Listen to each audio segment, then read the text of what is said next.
ধুবুৰীৰ town block আৰু গ্ৰামীণ সেৱা দল কংগ্ৰেছ কমিটিৰ উদ্যোগত ধুবুৰীৰ ধৰ্মশালা অঞ্চলৰ প্ৰায় 40 গৰাকী অৱসৰপ্ৰাপ্ত শিক্ষকৰ ঘৰে ঘৰে গৈ মানপত্ৰ বিতৰণ কৰি বিভিন্ন ধৰণৰ মত বিনিময় কৰে।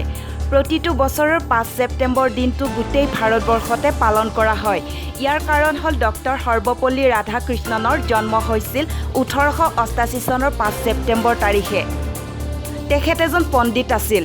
পিছত তেওঁ ভাৰতৰ ৰাষ্ট্ৰপতি হয়। সেই সময়ত শিক্ষকসকলৰ অৱসৰ পিছত কোনো পেঞ্চন দিয়া নাছিল।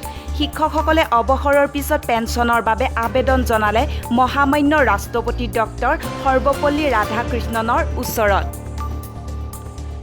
তেতিয়া ৰাষ্ট্ৰপতিয়ে শিক্ষকসকলৰ এই আবেদন মানি লয়। তেতিয়া শিক্ষকসকলে মহামান্য ৰাষ্ট্ৰপতি ডক্টৰ সৰ্বপল্লী ৰাধাকৃষ্ণনক ক'লে, আজিৰ পৰা আপোনাৰ জন্মদিনটো আমি পালন কৰিম। তেতিয়া মহামান্য ৰাষ্ট্ৰপতি ডক্টৰ সৰ্বপল্লী ৰাধাকৃষ্ণনই ক'লে, 5 ছেপ্টেম্বৰৰ দিনটো মোৰ জন্মদিন হিচাপে পালন কৰিব নালাগে।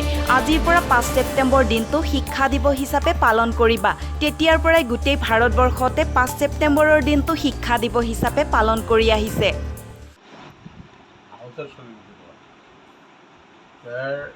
রাষ্ট্রপতি আছে আর বিশেষ করে শিক্ষকসকলক যে আজ শিক্ষক দিবসটা হল, এই শিক্ষক সকলে কিন্তু প্রচেষ্টার ফলত এই শিক্ষক দিবসটা আছে। কীভাবে যে শিক্ষকসকলে কৈছে যে আমি আপনার রিটায়ারমেন্ট আমার কোনো একো নাই, গতিকে আমার কিবা এটা দিব লাগে, পেনশন দিব লাগে। তাৰ কাৰণে যদি যেতিয়া সদনত সর্বপল্লী রাধাকৃষ্ণের রাষ্ট্রপতি হিসেবে তুলেছে, আমি শিক্ষকসকল বা শিক্ষাদান পাইছোঁ, কিন্তু শিক্ষকসকলক আমি কি দান দিছোঁ এই কথা ভিত্তিত আগত যিবিলাক মানে অফিচিয়েল যিটো কৰ্মচাৰী আছিল ইহঁতৰ পেঞ্চন আছিল, টিচাৰবিলাকৰ কিন্তু নাছিল। এই ভিত্তিত আমাৰ শিক্ষকবিলাকৰ পেঞ্চন আৰম্ভ হয়। আৰম্ভ হোৱাৰ ফলত তাৰপিছত শিক্ষকসকলে কৈছিল, ছাৰ আপোনাৰ জন্মদিনটো আমি পালন কৰিম আপনাৰ নামত। তেতিয়া তেওঁলোকে মোৰ নামত পাতিব নালাগে, তোমালোকে শিক্ষক হিসেবে সেই দিনটো তোমার শিক্ষক দিবস হিসাবে তোমার পালন করে। তার নিজের নামত দিব করা নাই, শিক্ষকের নামত দিই। সর্বপল্লী রাধাকৃষ্ণ তার ঠিকই আছে, 5 ছেপ্টেম্বর জন্মদিন, এই দিনটা তো শিক্ষক দিবস। আর শিক্ষকদের সম্মান, শিক্ষক যদি মেরুদণ্ড, জাতির মেরুদণ্ড। শিক্ষা না থাকলে একটা দেশ পেতে সহজে হব না, সম্ভব কোনো বিষয়।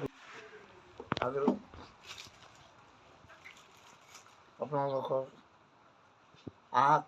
মই খুব সন্তুষ্ট।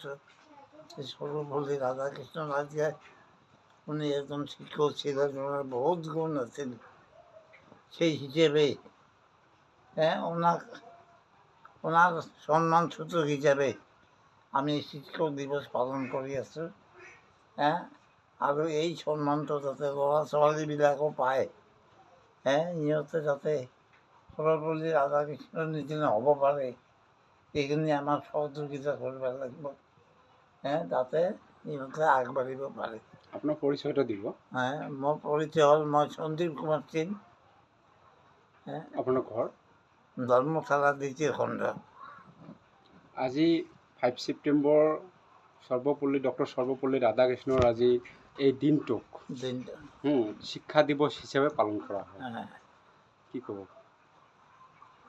এই শিক্ষা দিৱস পালন কৰোঁ, খালি আমি এতিয়া ৰিটায়াৰ হৈ গৈছোঁ, কিন্তু আমাৰ ঘূৰি অহা যিবিলাক ছাত্ৰ ছাত্ৰী আছে সিহঁতকো আমি সৰ্বপল্লী ৰাধাকৃষ্ণৰ নিচিনা হোৱাৰ কাৰণে আমি সিহঁতক উপদেশ দিম বা সিহঁতক সহযোগিতা কৰিম, যাতে সমাজখন ছাত্ৰসকলক যাতে।